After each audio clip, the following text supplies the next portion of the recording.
আসসালামু আলাইকুম এভরিওয়ান। তো আজকে আমি আপনাদের সাথে এই চিকেন রেসিপিটা শেয়ার করতেছি।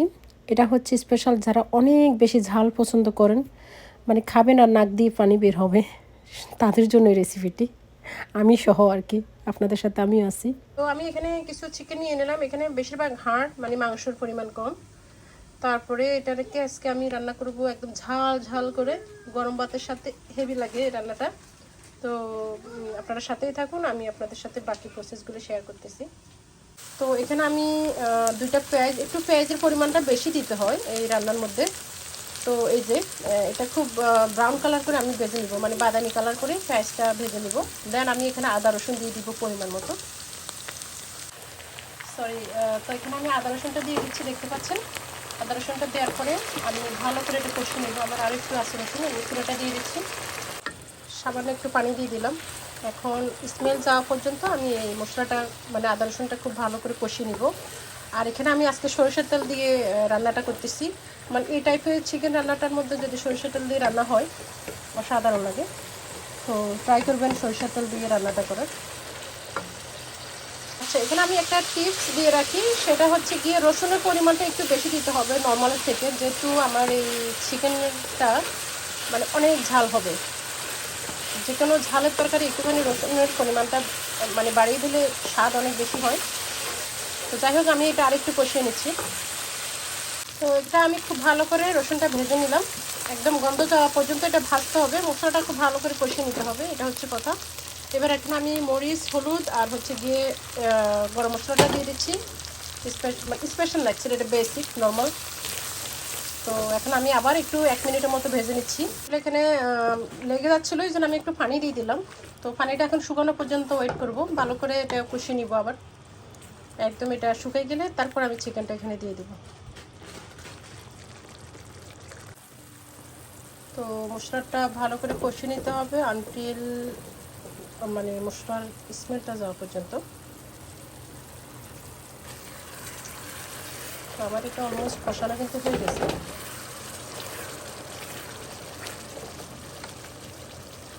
তো আমার মশলাটা অনেক ভালো করে কষানো হয়ে গেছে। এবার আমি এখানে চিকেনগুলি দিয়ে দিচ্ছি।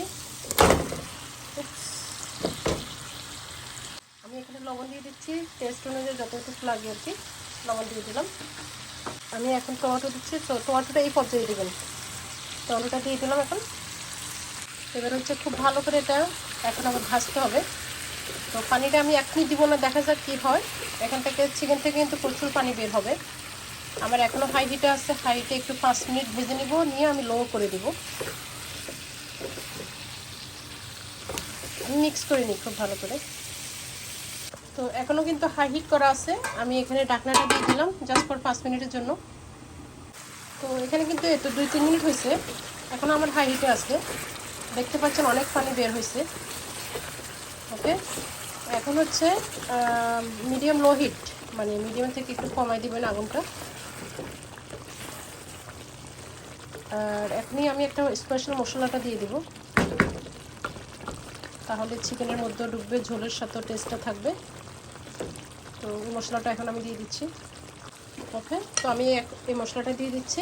তো মশলাটার মধ্যে ছিল এখানে জিরা, ধনিয়া, দারচিনি, এলাচ এবং পাপরিকা, একটা চিলি পাওয়া যায় মরিচ বড় বড়, ওই মরিচটা দিলাম। ওটা অপশনাল, ওটা দিলে দিতে পারেন, না দিলে না, বাট আমি দিছি। তো এই তো এখন আমি লো হিট করে দিব, দিয়ে আমি বাকি রান্নাটা এখন আস্তে জালে, এটা হবে আস্তে জালে হবে, শুকনো শুকনো হয়ে যাবে রান্নাটা, তেলটা উপরে বেশি আসতে হবে। তো এখন আমি খুব ভালো করে মিক্স করে নিচ্ছি। তো এই মশলাটা একটু করে নেবেন এই চিকেন রান্নার জন্য। এখানে ছিল, আবারও বলতেছি, ধনিয়ার গোটা ছিল, আর ছিল জিরে, দারচিনি, আর ছিল এলাচ। মানে এলাচ দিতে হবে 4-5টা, 1/2 টিস্পুনের মতো জিরা, 1/2 টিস্পুন ধনিয়ার গুঁড়ো, আর ছোট্ট একটা সিনামন স্টিক, মানে হচ্ছে দারচিনি। ওকে, তেলে ভালো করে তেলে গুঁড়ো করে নেবেন। আমি এখানে রান্নাটা একটু দেখিয়ে দিচ্ছি, দেখতে পাচ্ছেন অনেক পানি বের হয়েছে। এই পানি কিন্তু কিছুই থাকবে না, এটা একদম মাখা মাখা শুকাই যাবে। তো যাই হোক, আমি আরও শুকাইনি, মানে এটাই হচ্ছে আর কি রান্না, আমি ওটাই বুঝাতে চাচ্ছি, এটাই হচ্ছে নিয়ম। সো এটা শুকাই যাবে একদম। রান্না কিন্তু অলমোস্ট ডান। দেখতে পাচ্ছেন এখানে আমি আমার ফ্রেশ কিছু ধনেপাতা নিয়ে আসলাম, আর এখানে কিছু পেঁয়াজের পাতা। এটা অপশনাল, পেঁয়াজ পাতাটা ছিল এই জন্য আমি দিয়ে দিলাম। ধনেপাতাটা থাকলে দিবেন আর কি, থাকলে দিলে ভালো হয়। তো এখন জাস্ট আবারও একটু মিক্স করে নিচ্ছি। এখন আমি হাই হিটে দিলাম। আমার চিকেন কিন্তু অলরেডি সিদ্ধ হয়ে গেছে, ভালো করে রান্না হয়ে গেছে। এখন আরেকটুখানি শুকাবো ঝোলটা, আমি একটু হাই হিট করে দিলাম এখন। ওকে ওকে, রান্নাটা ডান। আশা করি আপনারা বুঝছেন এর সিস্টেমটা রান্নার। এই যে উপরে তেলটা চলে আসলো, একদম তেল আসা পর্যন্ত উপরে, ততক্ষণ পর্যন্ত এটা রান্না করতে থাকতে হবে আর কি। তো আমি স্টেপ বাই স্টেপ আপনাদেরকে বুঝিয়ে দিলাম। এটা নিচে লেগে যাচ্ছে, আমি এখন চুলোটা অফ করে দিলাম। আমার কিন্তু হয়ে গেছে, নিচে লেগে গেলে আর ভালো লাগবে না। তো রেডি। আমি কিন্তু অলরেডি খাওয়া শুরু, আমি নিয়ে নিচ্ছি, আর লোভ সামলাতে পারি নাই, অলরেডি খাইতেছি আমি। তো অসম্ভব মজার এই রেসিপিটি, আশা করি আপনাদের ভালো লাগবে। আর কষ্ট করে নতুন যদি কেউ থাকেন, তাহলে নতুন তো কেউ থাকে না, তারপরেও বলতেছি, যদি থেকে থাকেন তাহলে কষ্ট করে একটা লাইক আর সাবস্ক্রাইব করে পাশে থাকবেন। তো আমি এখানেই বিদায়। সবাই অনেক ভালো থাকবেন, সুস্থ থাকবেন, হেলদি খাবেন। আল্লাহ হাফেজ, আসসালামু আলাইকুম।